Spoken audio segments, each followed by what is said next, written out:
A few weeks ago, I released a video on this Womier K87, and one of the most significant features of that keyboard is its strong RGB. But somehow for a lot of you guys, it still wasn't enough, as the most popular comment that I got was this: "It's over if you put pudding keycaps on there. You should put pudding keycaps on that." Imagine that with pudding keycaps. Unfortunately, there were a few things that prevented me from doing just that. The LEDs and keycap legends were south facing, and the bottom row and right shift key were non-standard. Fortunately, BangGood reached out to me and offered to send out their new Womier K87. Now this keyboard has a few significant improvements over the K66. It also has a standard 10 keyless layout. We'll be putting on those pudding keycaps later in the video. We're also going to be unboxing this and going over all of its features in today's video. Let's go ahead and get started. The price is $80 from BangGood.com. Some notable features include hot swap capability, acrylic casing, and of course, just like the K66, the absolutely ridiculous RGB. Now there's nothing particularly special about the box. It strangely has your typical cardboard box theme going on, but taking a look at the front, you'll notice a sketch of the TKL design of this Womier keyboard, as well as what I believe is the Womier logo right there. On the bottom it says Womier K87 colored glaze mechanical keyboard. Now on the website it looks like the name was changed, but the product is the same, so just be aware of that. Anyways, taking a look at the top, you have nothing there. On the bottom, same information, Womier. You do have a barcode as well as some product numbers right there, made in China. I did opt for the black switch model. I do believe I got Gateron Blues on the Womier K86, so if you want to see what it sounds like, you can refer back to that video. But anyways, on the right side, Womier. And then on the left side, the exact same thing. Last thing, on the back, the same information here, as well as some specifications. You'll notice that it specifies Windows 10 as the operating system, as well as USB being the interface. Here's some other specifications here if you're interested. And then over here, you'll notice some of the features which we'll be going over in today's video. So other than that, guys, let's go ahead and get started. On the front side of the box, you do have this one tab right here. Let's go ahead and pry that open.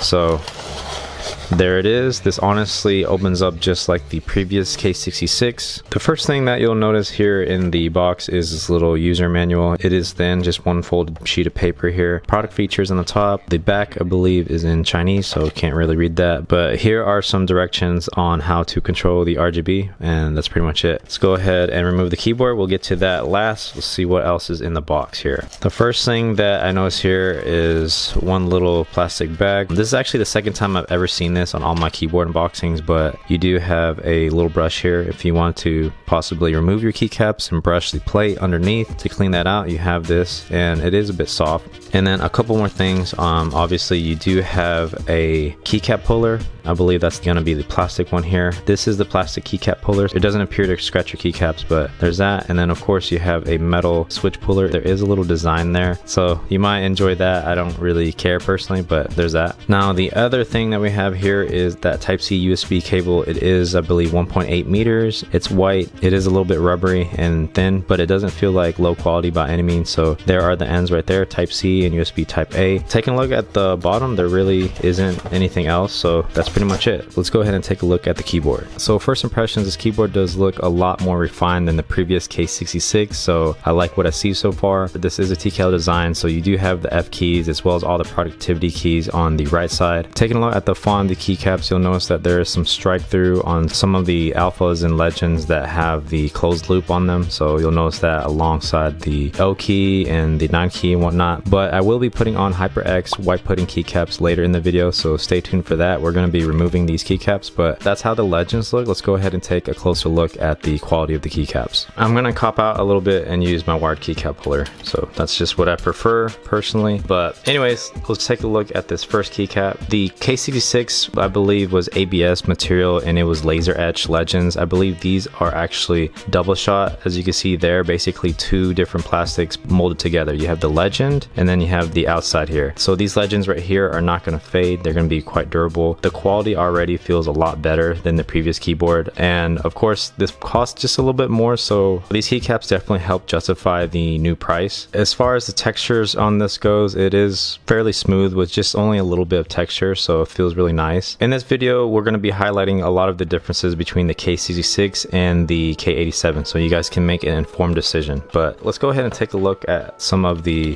keycaps on the actual board. One of the things that I've noticed on lower quality boards is the lack of centering. These don't look perfectly straight, but they're really close, so I'm pretty impressed with that. Let's take a look at these black switches. So this is my first time with Gateron Black switches. I have grown to like Cherry MX Blacks. I really enjoy heavy linears personally. There are a few different variants for different colored switch types. If you're not interested in blacks, you have your brown switch, which is your most common tactile switch, and then you have your blue switch, which is a tactile clicky switch, and then you have a few linear variants. You have the red switch, black switch, and yellow switch. So the yellow switch is kind of less common, but more than likely there's going to be a switch type that can cater to your needs. But anyways, let's go ahead and remove one more keycap and I'll show you guys the Gateron Blacks.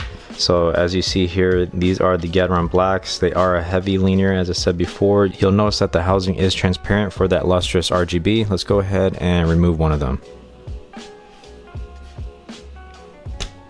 Alright, so honestly that was actually my first try and it came out really easily, so no issues removing that. Alright, so let me go ahead and give you guys a listen up close and personal with the Gateron Black.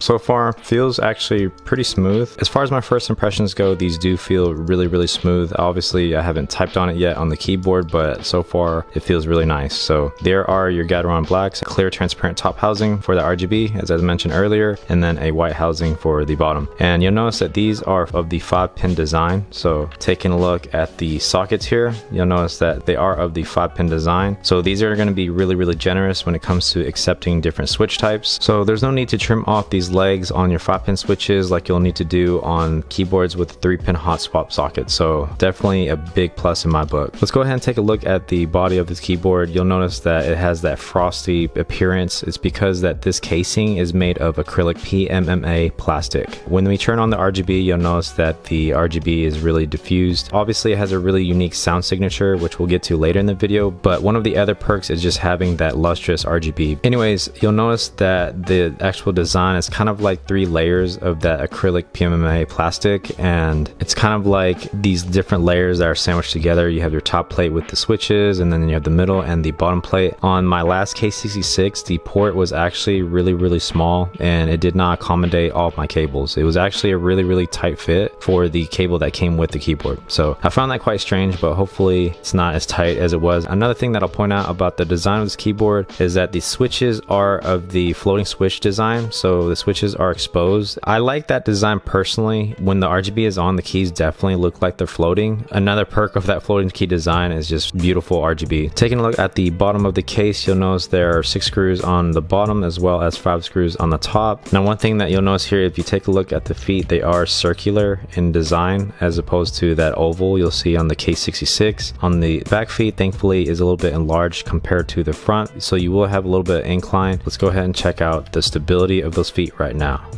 So surprisingly, the feet, even though they're small, they're actually really grippy. So they're not moving at all on my unboxing table. So that's really reassuring. Now, I think that's pretty much it for the body. Let's go ahead and take a look at the RGB. We'll see it in its stock form with the stock keycaps, and then we're gonna see it with some HyperX Pudding keycaps. Alright, so there is the RGB, and honestly it's as insane as ever. One thing that I'm not noticing so far is the light up of the keys here, so that's quite strange. Let's see what we can do to fire it up. So you'll notice on the outside border it is RGB. So FN delete is going to be how you change between the various modes. Okay, so actually it took me a little bit of time to figure out what was going on because I was trying to cycle through different modes, but actually the brightness on the inside RGB is actually turned all the way down. So there's no point in cycling between the modes because you couldn't see it since the backlight was down. But anyways, to increase the brightness of the backlight, you need to hit FN and then up.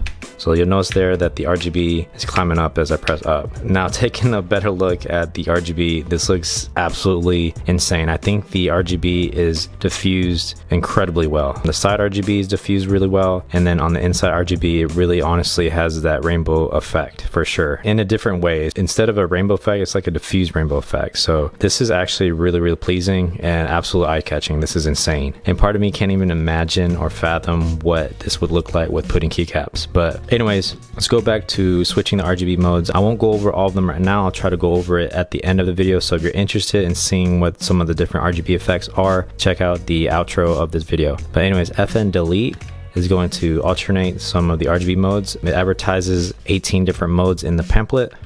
Now, one thing of notice is that you can definitely discern between the side border RGB and the inside RGB, because you'll notice the PCB is kind of outlined there with the transparent housing. I think it still looks pleasant, but that might be something worth notice depending on you. But there's no question to me that this keyboard looks absolutely amazing. Alright, so I think you guys got a good look at the RGB with the stock keycaps on. What we're going to do next is put on these HyperX pudding keycaps. We're going to see how it looks as well as how it sounds compared to the stock keycaps, and then I'll give you guys my final review on the keyboard. So let's go ahead and get started.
Alright guys, let's go ahead and talk about that typing test. So I spent quite a bit of time with this keyboard, and my current main keyboard uses Cherry MX Blacks, and the transition to these Gateron Blacks was actually pretty smooth. The typing experience was phenomenal, honestly comparable in every way to Cherry MX Blacks. So I think Gateron switches are a really phenomenal value and a really quality switch. I really enjoyed typing on this keyboard. There's 5 different varieties, so definitely there's going to be one to cater to you, but the only issue that I had with the typing experience is the stabilizers. These stabilizers are pretty bad. They're really rattly. Not only are they rattly, but the spacebar has an additional tick to it. So whenever I'm hitting it, you hear that rattle, of course, but there's also like a little ticking noise. So I definitely recommend modification of some sort to kind of remedy the rattling noise. And another con that I had is when I was putting on these HyperX pudding keycaps, I noticed quite a bit of creaking. Some of these keycaps I haven't used before, so they were really tight and form-fitting on the stem. So I had to push down quite a bit, and it kind of elicited quite a bit of creaking.